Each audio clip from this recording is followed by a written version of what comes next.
So now I want to go through some helpful math. And I want to walk you through an actual framework. So before you set a price, you need to know three numbers. You need to know your cost per session, you need to know your target margin, and you need to know what your market will bear. Let's start with the cost per session. Instructor pay is the biggest line item. Take what you pay your instructor, and for that session, whether it's per hour, per class, per session, however you do it, and write that down. If you pay $25 per session and you have one instructor, that's your baseline. Now you're going to add your materials. If you spend $30 per child on supplies for a 6-week session, that is $5 per student per class. So you divide that number by your enrollment and add it to your per student cost. Now you're going to add your overhead. This is where most people they miss out on this part. Add your overhead allocation. Your insurance, your software, your admin time, your marketing, customer support, all of that, those are real costs. If you're paying $200 a month for insurance and you're running 4 programs, then that's $50 a month per program, which works out to roughly $8 or $9 per session, depending on the frequency. That number belongs in your cost calculation. It's the same with, say, you have a full-time operations staff member who supports all of your programs. You need to divide their salary by the number of programs and number of sessions that you have and per student, so that you know the cost per student for that role. Next, you need to add your owner's pay.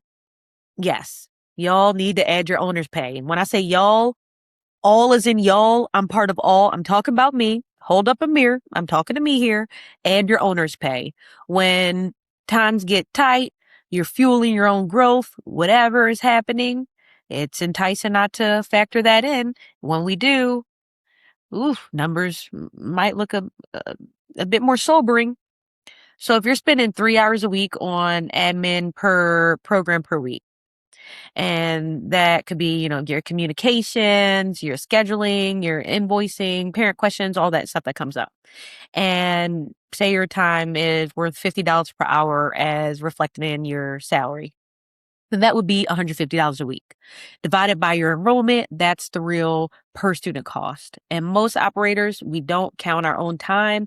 And this is why the business doesn't feel profitable even when enrollment is good. It can be profitable on paper and still not feel profitable because it's not profitable to us. It doesn't feel that because we're not factoring that part in. We're not factoring our owner pay. So let's stop doing that. Once you have your total cost per student per session, that is your floor. You cannot price below that number. And if you do, you are paying to run your own program. So there should be some huge strategic upside to running this program at a loss, and for you paying to do this, for you paying for that opportunity over a different program, maybe at a different location or serving a different age group or what have you. There should be something very strategically beneficial to ever operating a program that you are paying to run. So from there, we're not done. We're going to add our target margin. For a service business, 20 to 30% is pretty healthy. That's a healthy target margin. And that means that if your cost per student per session is, for example, like $20, then you'll need to charge at least $24 to $26 to clear a 20% margin. At that level, you're profitable. You're not getting rich out here. You're not riching out here, but you're building something sustainable, and that's valuable. Now compare that number to what your market will bear. So this is where the benchmarking piece really does matter. What are other enrichment programs charging in your community? That is valid information. It should not be the only information, though. It's not the starting point. The starting point is knowing our operational costs. As structured, how much does it cost to run this program? After we know that, then we start looking right and left, look at our neighbors. and see, okay, now what is this one charging? What's that one charging? Okay, we're all in the same community. Parents are going to expect around this pricing range for programs. Okay. You also need to look at the types of programs. So parents understand and the market reflects that there is a different cost to different types of programs. I run the most expensive operationally and logistically heavy programs in youth enrichment, STEM robotics. You know how long it takes to put together robots before you teach the kids? A long time. Inventory kits that have 500 pieces of exact Lego that have to be coded with the tablets that then and then the tablet apps have to be updated and then the Wi-Fi has to be connected and all of this stuff. But anyway, we all have our stuff, but my type of program is very expensive logistically, and financially. So if I'm looking to my right and my left and I see soccer and theater, and then I price myself similar to those programs instead of looking at similar types of programs, then I may be under or overpricing. And so still missing the market piece, the benchmarking that is relevant to my context. So what I do is I do keep an eye on what are STEM providers charging in my metro area. And that reflects what parents are actually spending. I also keep an eye on what does their enrollment look like? It's not pocket watching.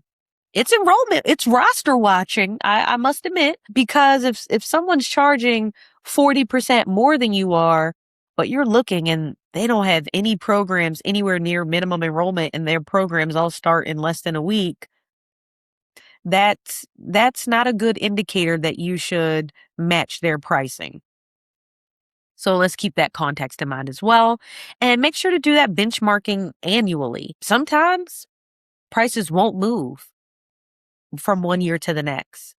And sometimes they move significantly. What I'm noticing in my industry is they make small increases every year. That's pretty standard. But sometimes corrections happen and more substantially, and sometimes they stay the same. So you just want to kind of keep an eye out for those things.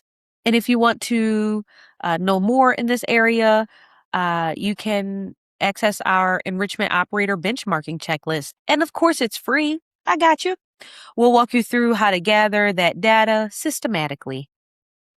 So if your cost plus margin number is below what the market will bear, you have pricing power. Bingo! Use it. If your cost plus margin number is at or above what the market will bear, you have a cost structure problem. Wah, wah, wah. Okay. We're going to keep that in. But for real, you have a structure problem with your costs. And that's just something to tidy up a little bit. But you don't want to overcorrect and then undercharge as an apology. No, you don't need to do that. You reduce the costs without reducing your quality. So if there are little extras, you give, little bells and whistles, little gifts and all those little things. Maybe there are ways to surprise and delight your customers without adding products and spend and t-shirts and all of that to your service, if that is not standard. If you're doing soccer, if you're doing sports, kids all get a little shirt. That's pretty standard. But if you're not doing that, maybe you don't need to give shirts or there are other examples of that. But whatever is normal in your industry, okay, that's expected. But if you're going above and beyond and increasing your prices to add to customer satisfaction, then think of some free ways you can do that as well. Because we don't want to compromise the experience, but we do want to have sustainable pricing. And you can also think through the organization of your programs. It might mean add more students per session. Now, this is not for those of us who pack kids in our programs like sardines. No. If you already got them packed in, no, you don't add more.